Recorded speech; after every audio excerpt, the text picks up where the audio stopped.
Welcome to Live Daf, your online Daf Yomi Shir. Shalom Aleichem and welcome back to today's Daf Yomi Pesachim Samach Beis. We are 7 lines from the top of the Amid. Says the Gemara, Umi Islay, L'Rav Chizda Hayil. We learned yesterday that if one does Shechita on a Korban Pesach, Shaloi L'Shem Ba'alim, meaning for a person who is a non-owner. This Pesach is owned by Ruvain, and he's doing the Shechita for the sake of Shimon. Shimon happens to be an Ural, who in any case is ineligible to eat the Korban Pesach. He's not really a Bar Kapar. He can't have a Korban because he's an Ural. Says Rabbah, if that's the case, he's not a competing entity. That's not called a change of ownership, because that other fellow is not a Bar Kapara. He's not even a candidate to have a Korban Pesach. He's an Ural. Therefore, it's not considered an interference, and it's not considered Shinoi Ba'alim. Whereas Rav Chizah says, well, true, at the present moment he's an Ural, but Hoyel, since what? Since he can run to the nearest Moyel and take care of his problem, so he has that potential, and that in itself makes him an eligible candidate, makes him a potential owner, a Bar Kapara he's regarded as, and therefore he is a competing entity. And if one should do the Shechita for the sake of that other individual, this non-owner, even though he happens to be an Ural, that is called having changed the ownership, Shili Balim, and the Korban is possible. Says the Gemara, Umi Islay, the Rav Chizda Hayil. Does Rav Chizda subscribe to the Svar of Hayil, since potential has a certain element of reality to it? Is that so? V'ha'itma.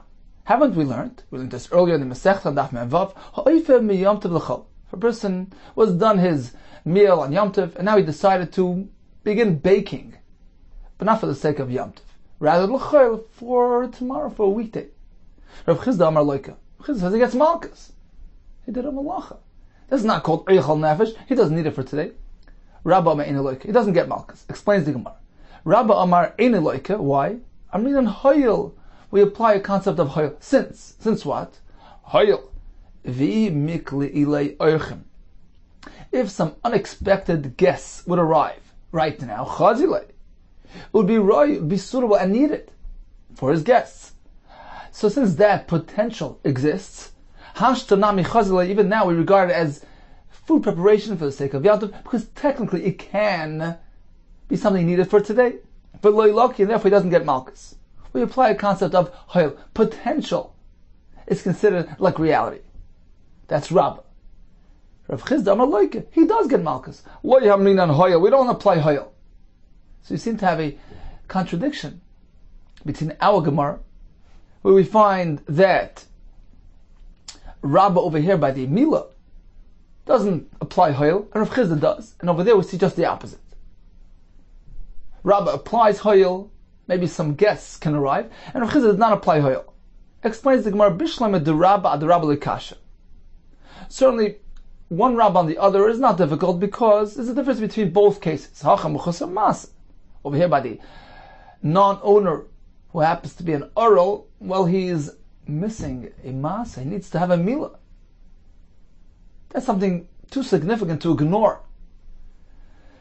However, over there, you don't need a masa. A guest can just arrive. Rashi says, inviting guests is not considered a masa. At least it's not a significant act. It's not changing reality. It's not transforming anything. It's not considered a true masa. And before the guests arrive, we don't consider it lacking much. It's not mechusar masa, and therefore that potential, if it exists, since some guests can arrive, we can treat it as though it's reality already now. And therefore, Rabbah holds, technically this act of baking on Yom Tov is considered eichel nefesh, because it can be used for guests should they arrive. So the Rabbah over here, who says that an Ural is out of the question, and the Rabbah over there who says that since some guests can arrive, that's a mitigating factor, we can reconcile the two things. Over here you're lacking a mass, over there you're not. But the two Rav Chizda seem to be difficult, because If over here, by the oral, he says, well, Hoyel, since he couldn't have a milah, he's considered a bar kapara, even though he's missing a masa. So if Rav Chizda applies Hoyel even in this case, then why is it over there by Yontif, in which case you're not really Mechusar Masa, does he not apply Hoyel? There's a steer here. Amri, so they answered, Ki Lesle Rav Chizda Hoyel. When does Rav Chizda not apply Hoyel? L'kula. When he's trying to apply a kula. For a kula, he doesn't deem potential as though it's reality. L'chumra isle. But when it comes to a chumra, such as in our case, he did the shchita instead of for its owner.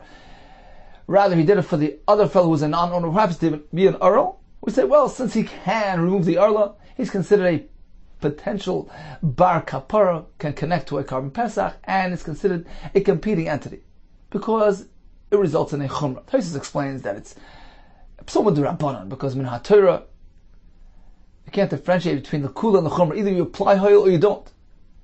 Therefore, Tosfos says when we speak about this carbon pesach being possible, it's a din d'Rabbanan. So in short, we had a stira between our discussion about Rav Chizda over here regarding Hoyel and a discussion by Oife and Yontif. We seem to have a stira and we reconciled it. Let's go back a minute to the Brisa we learned yesterday. The Brisa was exploring the halacha of Miktsas Arla. He did the shchita on the Korban Pesach for the sake of a group of people. Part were Arelim and part weren't. That's called Miktsas Arla. The Brisa proposed that it should be okay because the underlying point here is that Shchita prepares Achila, and as long as there's somebody eligible, that's okay. How do we know this?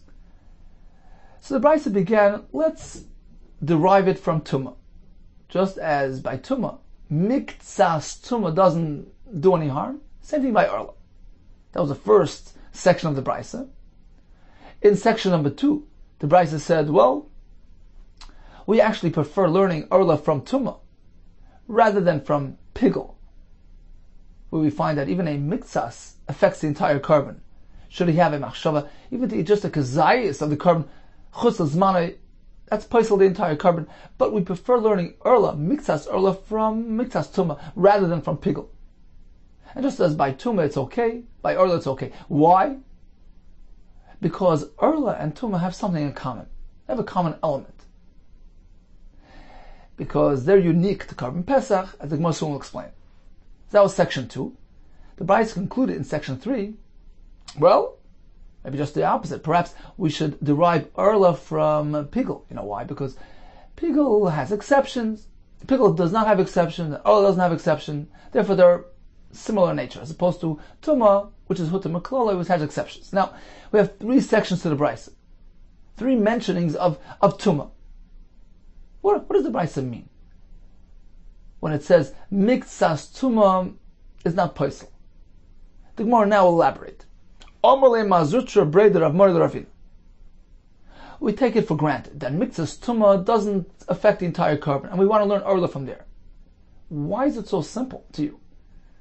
Why is it a given? What type of tumah are we speaking about altogether? Ktani, the Brisa said, Hoyel of Arla Paiselis. Since we find that Arla is Paisel, if you do the shchita for the Arelim, it's called Shlo Yishem Eichlim. And it's possible. But Tumah Paiselis, likewise we find a concept that Tumah also is Paisel. Let's connect the two. Ma Tumah, Li'asab Miktsas Tumah Kechol Tumah. Just as by Tumah, we don't find that a Miktsas Tumah, a partial Tumah, is considered like entirely Tameh. Af Arla, the same thing by Arla. We don't consider a Miktsas Arla like entirely Arla. So we're speaking that he did the shchita for the sake of a group which is partly comprised of Arelim and the other part of non-Arelim. We don't consider the shchita to be possible. So we learned Arla from Tumah, and Arla and Tumah seems to be a given. We're taking it for granted. The Miktsas is okay. How do you know? Hi Tumah Hechidami. When we say Tumah, what is the translation? What are we speaking about? Ilema B'Tumah's Gavri. Perhaps we're speaking about Tumah relating to the owner, people. So you have a group of people where part of that group are Tmeim, the other part Tahirim. You did the Shechita for the sake of this entire group. We say, well, it's only Mixas Tumah, it's okay. What do you mean when you say that we don't consider part Tameh like entirely Tameh? What does that mean? Explains the Gemara, let's say you have a group which is comprised of 4 or 5 people who are Tameh. Speaking about the owners of the Korban Pesach, 4 or 5 are Tameh, and 4 or 5 are Tahor. And you do the Shechita for the sake of this entire group. The Tmein won't invalidate, won't affect the Korban for the sake of the Tahor. But you ignore the Tmein, as long as the Shechita has somebody to apply itself to, you have some Tahor in there, you're okay. So that's a given, that's a fact. And we'll derive Arla from there. A Mixas Arla will be okay. Says the Gemara, Gabi Arla Nami. The same thing applies to Arla. Hole Pasli. If only a portion of the group are Arelim, it's okay. This non, we have a mission. La Mulin, La Arelim Kasha. When you shechted for the sake of a group, where you have part Mulin, part Arelim, it's Kasha. Maishna Tuma de Pshitale. Why is it by Tuma that you're so sure? You're taking it for granted that it's okay. Maishna Orla de Masapkale. In contrast to Orla, where you seem to have a question. And you have to go learn from one from the other. The Mishnah seems to equate both. The Mishnah speaks about doing the Shechita for a mixed group of Tmeim and Tahirim, in which case it's kosher. And then the very same Mishnah tells us if it's for a mixed group of Arelim and non-Arelim, it's also kosher. So why would I differentiate between one or the other? What would be the svar to differentiate? The point here is that you did the Shechita for somebody that's eligible, and it's okay. Whether this person is in a group of Arelim or in a group of Tmeim. So again, why does the Brisa take it as a known fact, as a given, that when it comes to a group which is partially Tmeim, you did the Shechita for that group, you're okay. But Arelim, we have a question, we have to look for a source. Why we did differentiate? And that's because we just translated Mixas Tumah with respect to owners. Says the Gemara, apparently that's not the pshat. Elo b'tumas basar. When the Brisa is learning Mixas Arelim for Mixas Tmeim is not in reference to a mixed group of owners. Rather speaking about the basar of the Pesach which become Tameh. And only a part of that Korban became Tameh. We say, well, the rest of the Korban is still okay. What does the Brisa mean? We don't consider part Tameh like completely Tameh. The iluch itmi chad me'evarim.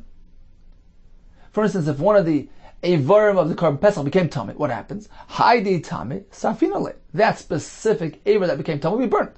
But the rest of the Korban we eat. So that's what we're trying to equate to. We're trying to use that as a source for our halacha as well.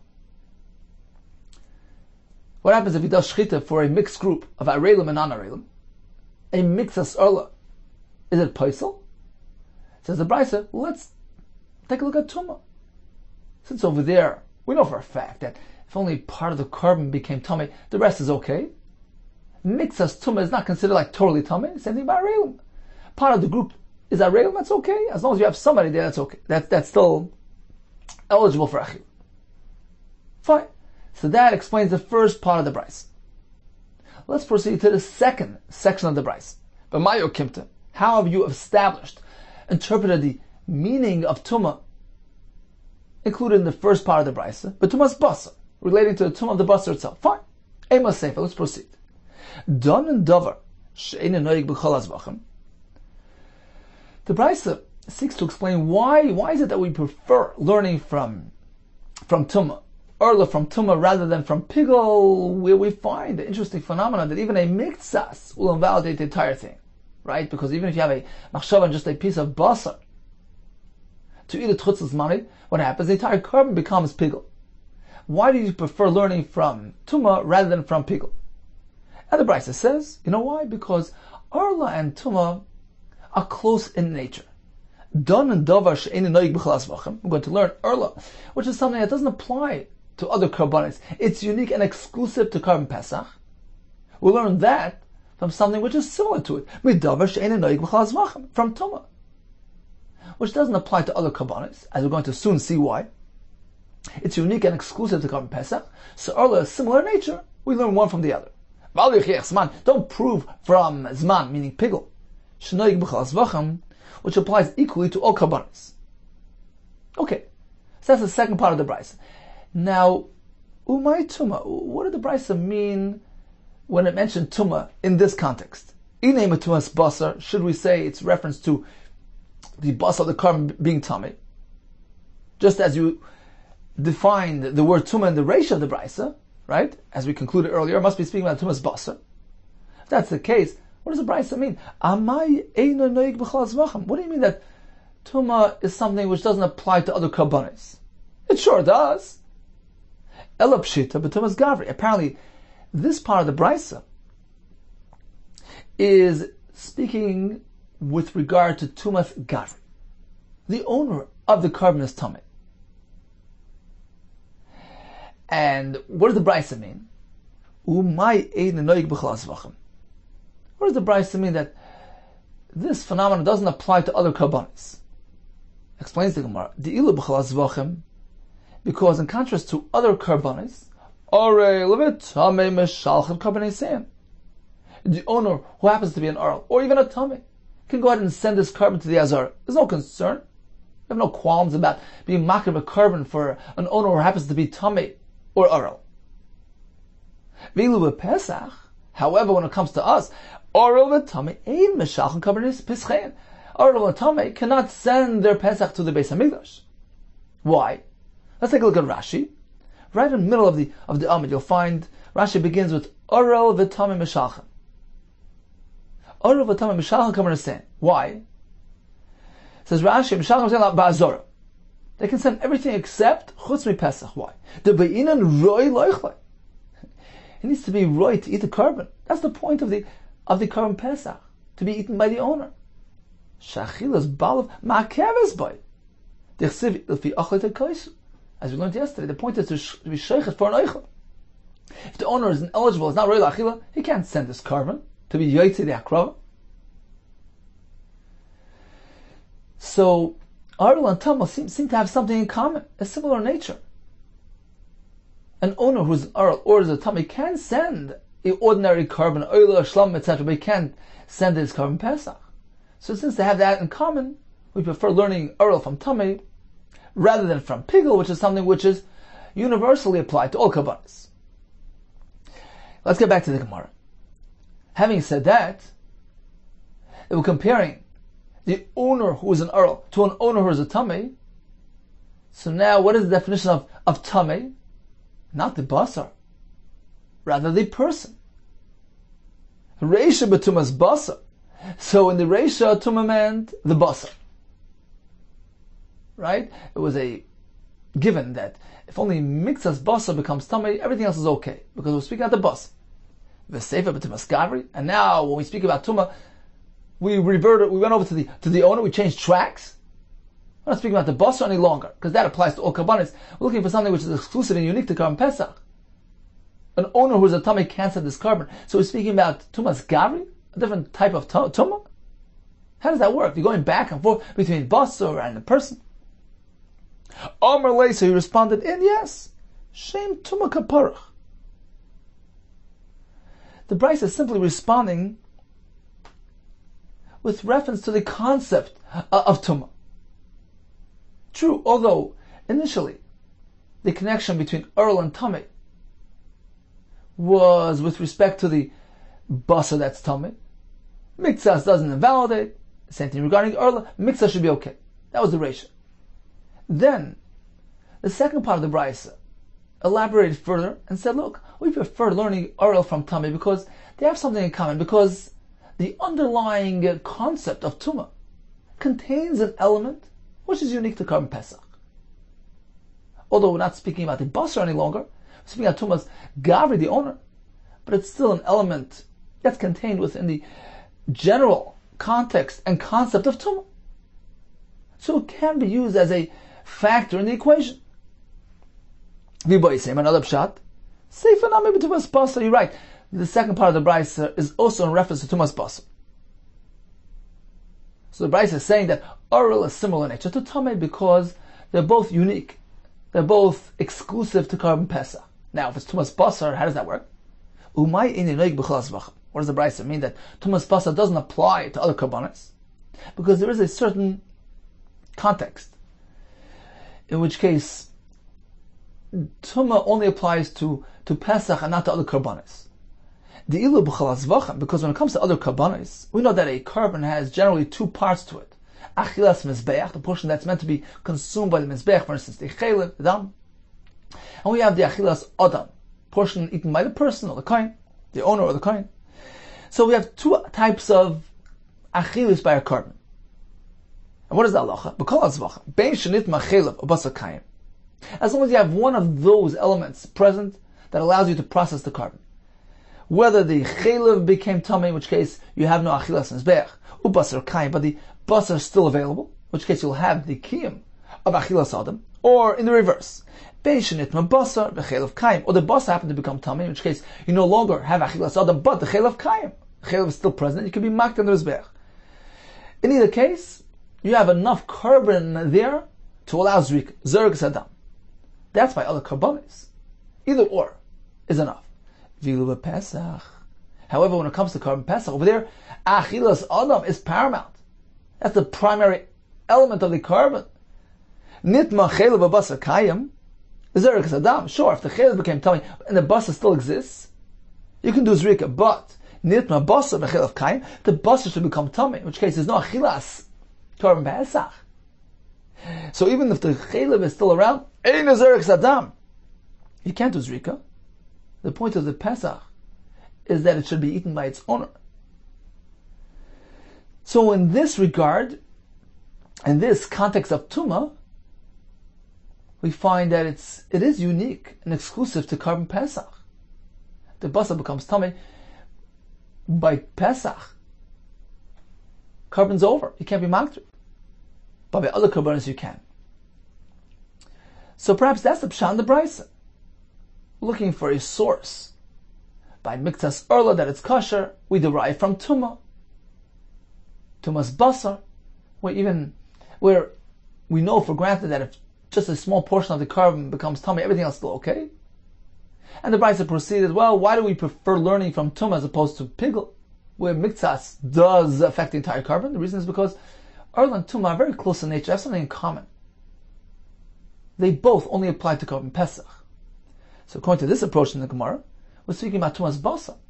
Yeah, when the entire basar becomes tummy, if it's a different type of korban, you can be makted, you can be zerg to dam, as long as the chelev is still around. But by Pesach, you can't. So the halacha of being sheichel l'shem oral, which makes it possible, and this concept of Tumas basar are unique to Korban Pesach, which forms the basis of our approach in the Brisa to substantiate preferring learning erla from Tumah and not from pigel. Okay, let's proceed to the third section of the Brisa. But Mayu Kimta B'Tumas Basar. How have you interpreted the reference of Tumah contained in the second part of the Brisa with respect to Tumas Basar, as we just explained? Amos Seifa. Let's proceed to the third section of the Brisa. Brisa wants to know, why is it that you're learning erla from Tumah? Perhaps you should prefer learning from pigel, because erla and pigel have something in common. In both cases, there are no exceptions to the rule, as opposed to Tumah, which has exceptions. Ema Seif. Let's take a look at the Seif. Don and Davash Lotu Meklali. Let's learn erla, which has no exceptions. Medavash Lotu Meklali. From pigel, which has no exceptions. Val Techiach Tumah. And don't bring me a raya from Tumah. Sharihuta Meklali, which has exceptions. Therefore, let's prefer learning from pigel, where we find that even a miktsas invalidates the korban, rather than learning from Tumah, which has exceptions. Let's analyze. But in which way does it have exceptions? Tumah, that is. Are we speaking when the basar becomes tummy? Where in the world do we find a heta to eat basar that became tummy? There are no exceptions. Oh, so apparently, this part of the Brisa is referring to when the person became tummy. Suppose the kohen becomes tummy. generally you can't be makriv b'tumah. But there are some exceptions. Where do we find an exception from the general rule? B'tzibur. We know that in certain cases, you can be makriv a carbon tzibur b'tumah. So that must be what the Bryce is referring to. Again, let's prefer learning Erla, Miktsas Erla, from Pigel, where Miktsas makes puzzle, rather than from Tumah. Why? Because Erla and Pigel have something in common. They have no exceptions, as opposed to Tumah, that has exception. Where? Tumah's Gavri. Sometimes even a kohen who's tummy can bring a carbon tzibah. So here, the word Tumah is defined as the person becoming tummy. Heresha b'tumas basa. So up until now, the Bryce was speaking about tumas basa, as we explained earlier. Seva b'tumas gari. Now we switched over to the tumah of the person. How does that work? And yes, shem tumah kaparach. Just as the Mor said earlier, we're speaking about the concept of tumah. We are going back and forth in a way, but the point is the same, because once we find these various elements within the general parsha, the general sugya, general subject of tumah, that makes sense to take those elements and include it into our equation. Another pshat, kulu b'tumas basar. Yes, indeed, the entire brisa is consistently speaking about tumas basar. The reisha, the middle, and the conclusion of the brisa. The question remains: if we speak about tumas basar, why does the brisa propose that we have exceptions to the rule? Where are there exceptions by tumas basar? Veicha hutra, but tumas pesach. When a carbon pesach is brought b'tumah, you can actually eat it. This not pesach above b'tumah. Suppose there was a reason to bring the pesach b'tumah. Most of Yisrael were tamei, etc. Then you bring the carbon pesach b'tumah. Says the Mishnah, nechel b'tumah. You eat it even though it's b'tumah.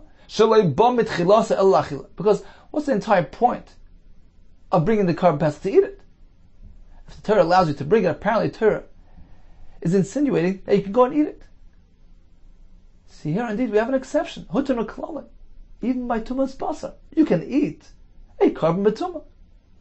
Since it has exception, let's go ahead and prefer learning Erla from Pigel, which both cases don't have exceptions, as opposed to Tumah, which has exceptions. Let's take a look at Rashi on the top. Why is it that we allow you to eat the carbon pesach that came b'tumah?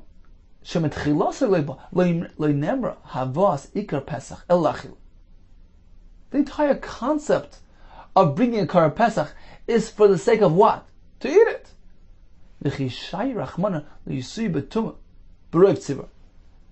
So when the Torah goes ahead and tells you can bring it b'tumah when most of the tzibur is tamei, we learn from there that only if it's an individual who's tamei, ish nitche the Pesach Sheni, then he has to wait for Pesach Sheni. Ain't tzibur nitchen, but if the entire tzibur is tamei, then they're not pushed away. They bring their carbon pesach b'tumah. So once we know that we bring it, apparently you're going to eat it as well. Adaite lemechle shari. Apparently, since eating is such a crucial factor when it comes to carbon pesach, when the Torah allows bringing, apparently it allowed eating. Okay, so at this point, let's conclude. We had a brisa, which was exploring the halacha of miktas arla. He was sheikh at the Pesach for a mixed group, some arelim, some nimoilim. The brisa suggests that it should be Torah, it should be kosher, as long as it's enabling the achilah for somebody.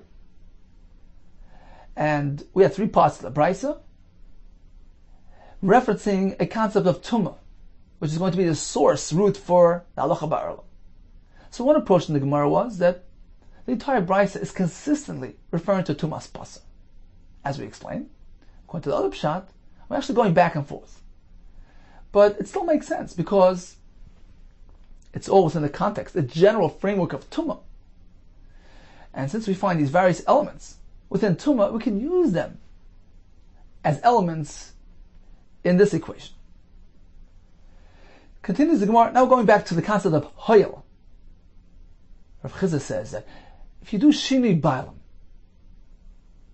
so this carbon belonged to Reuven, and you did the shechita for the sake of Shimon, a non-owner, who happens to be an earl, it makes it possible because although currently he's not a bar kapara. This Earl can't even theoretically partake in the Korban Pesach. Why is he considered a competing entity? The reason is Hayel, because he has the capacity, he has the ability to remove his Arla.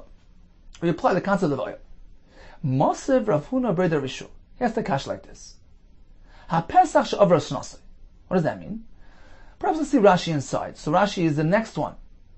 So it's 4 lines from the top. She'avar shnasei. He's past a year old. Shenoilad ishtakad koydem Rosh Chodesh Nisan. He was born last year before Rosh Chodesh. Rafishik l'shem Pesach, and it was designated for a Pesach, but he never actually used it for the Pesach. V'chimota Rosh Chodesh Nisan v'avar shnasei.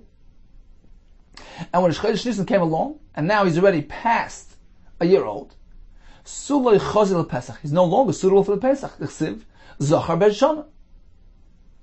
It needs to be within a year old, but if it's past a year, then he's no longer right for the Korban Pesach. V'koy l'shlamim. So now he must be used for the shlamim. It's a year later. He's past his first birthday. He's no longer roy for the Korban Pesach. We know that something which became possible for the Pesach automatically assumes the status of a shlamim. V'koy l'shlamim. K'di alfinim b'pirkin l'kamon. We're going to learn later, Be'ez Hashem, Pesach b'shar yom hashana shlamim. That's a given. Unless it's roy for Pesach, it turns into a shlamim. So he has this behema, which is no longer right for the Pesach. It's meant to be used as a shlamim. Now, know that generally speaking, any carbon except for Pesach or Chatas, any other carbon, let's say, Oyla shlamim, the Chatchil, he meant to do the Avodah L'Shmai. But if it was done Shalei L'Shmai, he took his shlamim and he says, I'm doing this for the sake of an Oyla. The halacha is that it's kosher. But we have some exception. What if he did it L'Shem Chatas? He took this shlamim. Now it's Yudalad Nisan. He decided, look, I'm going to be shechet l'shem chatas for the sake of a Pesach. Sorry, he's doing it l'shem Pesach. What happens now? Says the Gemara, Ha Pesach she'avar shnasei. We have this 1-year-old Korban Pesach, which is no longer suitable for the Pesach. It's now considered a shlamim. V'shachtei b'zmani. He did the shechita on Yudalad Nisan. Zmani means the time designated for the Korban Pesach. L'shmai. And he said, I'm doing this for the sake of a Korban Pesach. V'chein ha'shechet acher l'shem Pesach. A similar case would be, he takes any random carbon, a oila, a toida, and he does the shechita l'shem Pesach. Bizmani, when it's the time for the Pesach. Rabbi Yehuda Kessler. He maintains that the concept of lishma by Pesach is unique. You don't meddle with it. Just as we learned this the other day, that a Korban Pesach has to be lishma.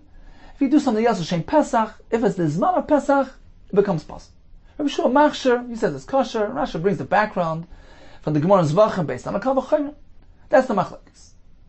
So if it's Bizman Pesach, then we say something which was Shechtel L'Shem Pesach, according to Rabbi Lezer's possible. Time of Bizmani. That only applies because it's a Zman of Pesach. Hoshlei Bizmani kosher. But if it's outside the Zman of Pesach, if it's a day earlier, it's Yud Gimel, it's a week before Pesach, and you took the shlamim and did the shechit l'shem Pesach, all agree that it's kosher. V'amai, why? Neima, hoyel. Let's apply the hoyel, the since factor. Hoyel b'zmanai pasal. Since if you would wait until Erev Pesach and then do the same thing, it would be pasal. Shaloi b'zmanai nami pasal. Same thing should apply shaloi b'zmanai. Since it has potential hakrava b'zmanai, the same halacha that applies b'zmanai shall apply now. Taisus learns actually was speaking that it was on Erev Pesach, but in the morning. Shalei b'zmanai means outside of its Zman HaKrava. It's before Bin Arbayim. So since it's already within that day, it's considered true Hoyel. It has that potential. Just wait a little bit. It's within that same day. It's close enough. Let's apply Hoyel. Amar Papa Shani Hasam. There it's different, because we learned from a pasuk that this halacha only applies when it's bizmanei. This halacha that if you take a shlamim and do the shechita l'shem Pesach, it should be possible. That's only if it's actually during the Zman HaKrovas Pesach, but not outside the Zman HaKrov. We don't apply Hoyel. So we have a pasuk for that. Shani Hasam Namakrov. V'amartem zevach Pesach hu. We learn from there, hu bav yosei.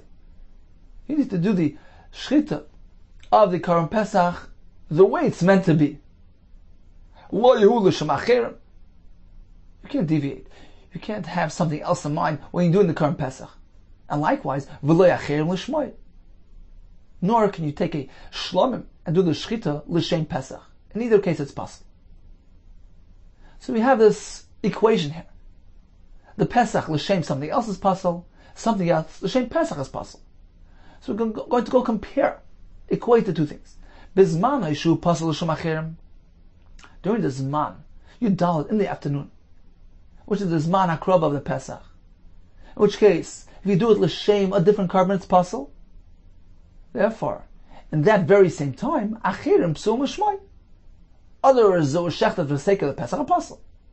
But shaloi bizmane, shu kosher l'shem achirim. However, if it's outside of the Zman of Pesach, it's Yud Gimel. In which case, Rashi brings that the carbon Pesach, which is outside of its time, whether it's already after Pesach or even Kodim Pesach,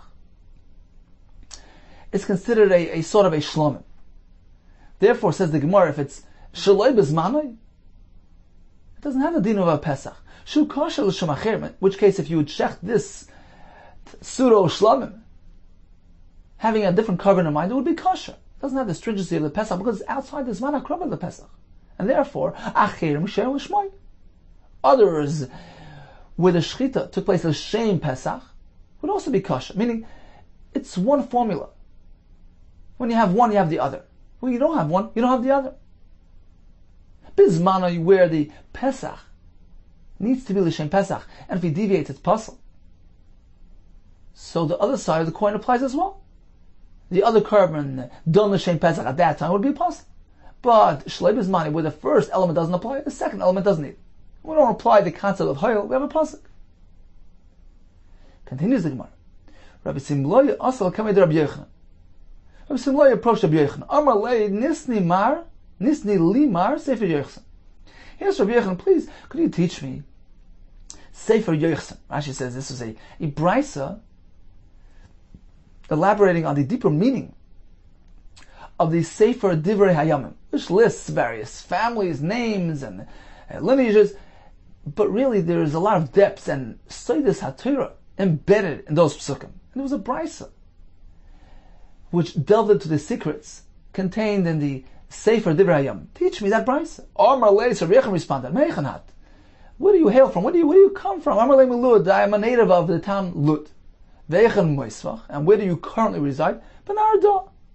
Amar lei, Rabbi Yochanan responded, Ein Nidayin. We don't teach these things Leila Ludim, not to people that come from Lud, but Leila Nardaim, nor to people who arrive from Narda. Those people are not Talmid Chachamim. They don't appreciate the depth of this type of subject. The Koshkein, and certainly the At Milud, you have two things wrong. You come from Lud, Umoisach Narda, and you reside in Narda. So he refused to teach him. Kafi. But if Simlai didn't give up, he forced him, he entreated him, and he convinced him to go ahead and teach him. He relented. Amar Leiser, when Simlai asked him, Nisnai B'Gimel Yach, could you teach it to me quickly, express, within 3 months? So Rabbi Yochanan said, impossible. Shakal Kale. He picked up a glob of earth, Pasach Beh, he threw it at him. Amar Lei, and he told him, Uma Bruya. Look, even Bruya, this woman who was a very learned person, Dvisu, the Rab Meir, the wife of Rab Meir, Barte, Rabbi Chanina ben Tradian, the daughter of the tzaddik, Rabbi Chanina ben Tradian, even she, who was very capable, the Sanya, who learned Tlas Mea Shmaitza, 300 halachas, b'yoyma, in one day, Megimu Meir Abrasa, from 300 different rabbanim. She wanted to gain a very broad perspective. Look how capable she was. Even so, lo yotzasai de chavasa, she couldn't handle it. But Tlas Shnin, she couldn't learn the entire limud of the Sefer Divrei Hayamim even in 3 years. Va'at amers v'tlosa yarche, and you maintain, and you want to attempt to do it within 3 months? Impossible. Okay. Ki shachal ba'azl. When Simlai was on his way out, Amalei, he turned to Rabbi Yochanan, and he said, Rebbe, one more thing to ask. Ma bein l'shmai u'shaloi l'shmai. Why do we find a halachic difference between a case where a person blended l'shmai and shloi l'shmai. We learned this in the Mishnah. If he did the shechita of the Pesach, l'shem Pesach, but did the zrika shloi l'shmai, we say it's possible. What's the difference between that and another case, l'oichlav v'shloi l'oichlav, where he did the shechita for a mixed group? Some were capable of eating, some were incapable. Mishnah says, in this case, it's kosher. What's the difference between one and the other? This blend is good, this blend isn't. Amar lei, so Rabbi Yechon responded, Hoil v'tzurba mirabananat. Since you're a Talmud Chacham, tov emelach, come, I'll tell you the difference. L'shmai and shalei l'shmai is much more severe than mixing l'oichel and shalei l'oichel. There are actually 4 differences. L'shmai v'shalei l'shmai p'sulei b'gufay. That's a psul which relates to the essence, the kedusha, the core essence of the carbon. However, that psul doesn't pertain to the actual carbon. It's something of an external factor, people, the eaters. And therefore it's not so severe like lishmai. That's number 1. Number 2, lishmai v'shloi lishmai, in that case, yef shalavari surah. You can't identify the issue, you can't separate the lishmai from the shloi lishmai. However, you can be mavar the isser. Look, these fellows are loichla. These fellows are incapable of eating. You can separate the two. Therefore, it doesn't necessarily affect the carbon. L'shmai v'shloi l'shmai, yeshne midal d'avodas. That can apply to all 4 avodas. L'shma is a requirement in the shchita, the kabbalah, the ilach and the zrik.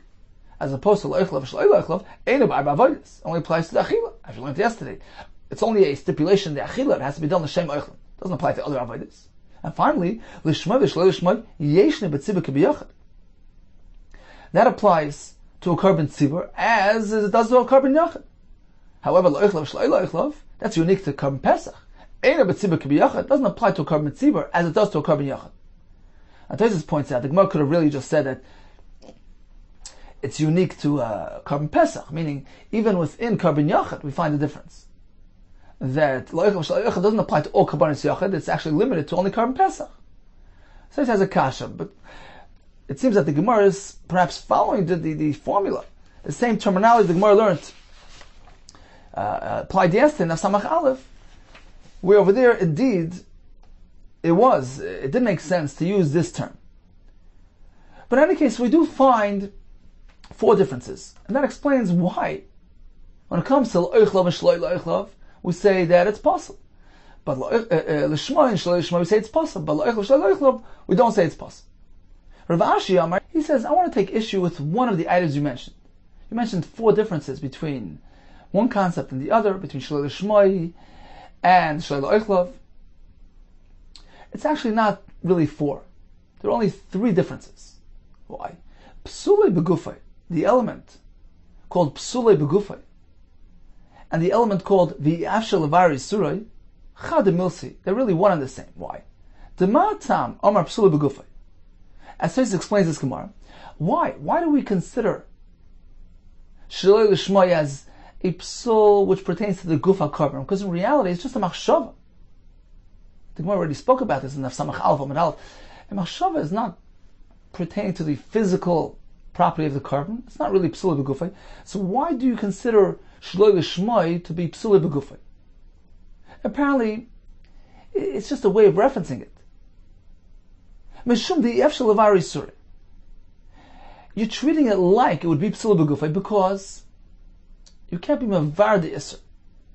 So when he did the shechita l'shmai and shloi l'shmai, you can't separate the 2 elements because they're a spiritual entity. It's nothing to separate. You can't identify one portion from the other. Therefore, you consider it like psulei begufay, as though it's part and parcel of the status of the carbon itself. It's a psul which is embedded within the carbon, as opposed to l'oichlav and shloi l'oichlav, which are external elements, where you can identify who's who. These are the oichlim, these are the non-oichlim. You can separate, differentiate between one and the other. That's why over there it's not so severe. It's considered something like an external psul, as opposed to l'shmai and shaloi l'shmai. since you can't do that, you can't separate, these things are spiritual entities embedded in the carbon, that's why you consider it like psule begufa. It's simply a way of referencing it. Because really it's not psule begufa, it's not something which is in the carbon. You're not affecting the physical aspect of the carbon, it's just a machshava that he's having. But we're treating it severely, we're treating it as though it's part and parcel of the carbon. It's just a way of saying, because it's not something which you can identify and separate. Says Rashi, so in reality, you don't have 4 discrepancies between Shloi Shmoi and Shloi Lo'ichlav.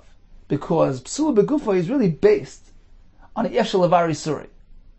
We're only treating it like Psula Begufa because you can't identify it. But in any case, we have 3 differences, and that explains why Lishmoi and Shloi Shmoi is certainly more puzzle than Lo'ichlav and Shloi Lo'ichlav. Perhaps let's take a look at Rashi here. Rashi is immediately to the left. What's the difference between that and Lo'ichlav and Shloi Lo'ichlav? Maish, not the Lishmoi Shloi puzzle, as opposed to Lo'ichlav v'Shloi Lo'ichlav is kasha. So you responded, there are 4 differences. Psule begufay, Shloi Shmoi is a machshava begufay shel carbon. Aval machshavas Lo'ichlav, psul davar achahu. That's pertaining to eaters, which are an external element. If shelavar, when it comes to Lishmoi, you can't separate the machelek Lishmoi, machelek Shloi Shmoi. Which part of the carbon is the Shmoi, which part isn't. You can't identify it. Aval Oichlav, Ef Shelavar. Chelek Oichlav L'tzadzeh. Look, the part that belongs to the Oichlam is on this side of the carbon. V'chelek Choylav V'Zaken B'tzaracha. And the Chelek that's designated for the Choylav and Zaken are on this side of the carbon. So Rashi explains that Ef Shelavar by the Oichlam means you can mevar which part of the carbon is designated for which member of the group. Therefore, one doesn't interfere with the other. Hinami says Rashi another pshat. Levarer im emes machshavta im ein mamish. You can identify. You can be mevar if his machshava carried weight, if it came to fruition or not. Kigayin yachelenu l'ruin. If he goes then and feeds the carbon to people who are oichlan, says machshavta b'teil mafreya. Turns out that retroactively, everything he had in mind didn't really carry fruit. The people who can't eat, the Choyl and Zaken, is simply refund them. Rashi heard this pshat, that Eshelavar means is something which is still pending. It's not absolute. He can really undo what he had in mind. Just feed it to the people who are Oichlan. Lishma applies to all 4 avoiders, but Oichlan doesn't apply to all 4. The Ein Machshavas Oichlan bezrika. Because when it comes to Zrika, there's no Machshavas Oichlan. It's only by Shchita. Machshavas achila lo yishaycha b'karban tzibur. The Gemara says that achila doesn't apply to karban tzibur as well. Why? Lo yishaycha b'pesach only applies to karban pesach. So in any case, we find many milas that Lishmoi and Shloi Lishmoi has over Lo'ichlav Shloi Lo'ichlav, and that explains why over there it's pasal and here it's kasha. One more Gemara. Omar Rami bar Rabbi Yehuda Amarav miyom shenignaz Sefer Yochsin. From when the Sefer Yochsin, the brayso we mentioned earlier, which elaborates on the deeper meaning of the Sefer Divrei Yomim, was hidden, was forgotten. From that, the Yan Toshash Koichan Shel Chachamim, the ability of the Chachamim to plume the depths of the Chachmas HaTorah got weakened. The Kom, or their name, their insight was dimmed because the Soides HaTorah were hidden. Omar Mar Zutra Bein Eitzel LeEitzel. This is back to Divrei Hayamim. We have a parsha that begins describing a fellow by the name of Eitzel, and that parsha concludes discussing Eitzel as well, between one Eitzel and the other. Within that parsha, there was so much secret, so much Soides HaTorah. Ta'inu Dalad Meya Gamli. We would load up 400 camels, the drasha of drashas contained within the depths and deeper meaning of those psukim and Divrei Hayamim. Let's make a quick review of today's daf. We began discussing Hoyel. So if we did the shechita for the sake of Ruvain, who is not an owner, and this non-owner is actually an earl as well.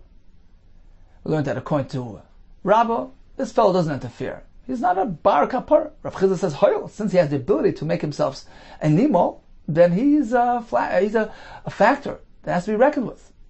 What we find when a person bakes on Yom Tov for the sake of a weekday, over there, Rabbah does apply Hoyle, perhaps some guests can arrive, Rabbi Yehuda does not. How does that work with Al Gemara? The Gemara says the difference between one case and the other. The Gemara proceeded to explain the definition of the word Tumah in that brayso that we discussed yesterday, which formed the makar of the halacha that a shchita for a mixed group, for mixas arelim, is kosher. And the Gemara had two approaches. One approach was that the entire brayso is consistently speaking about Tumas Basar. According to the other approach, it actually went back and forth from Tumas Gari, Tumas Basar. We proceeded again with oil. We had a kasha. What happens to the Karban Shlamim a week before Pesach, which was Nishat L'Shem Pesach? Rabbi Yehuda says that if it's on Erev Pesach, it's possible, but a week before L'Shem Pesach, it's kasha. Why? Hayil, since it can be done on Erev Pesach as well, it has that potential. The answer is we learn from a pasuk that this concept doesn't apply Shlei Bismane. And the Gemara proceeded to describe the depths and the Soidas HaTorah contained in the Psukim of Divrei Hayam. All the best. Be well. Hatzlacha Rabbah.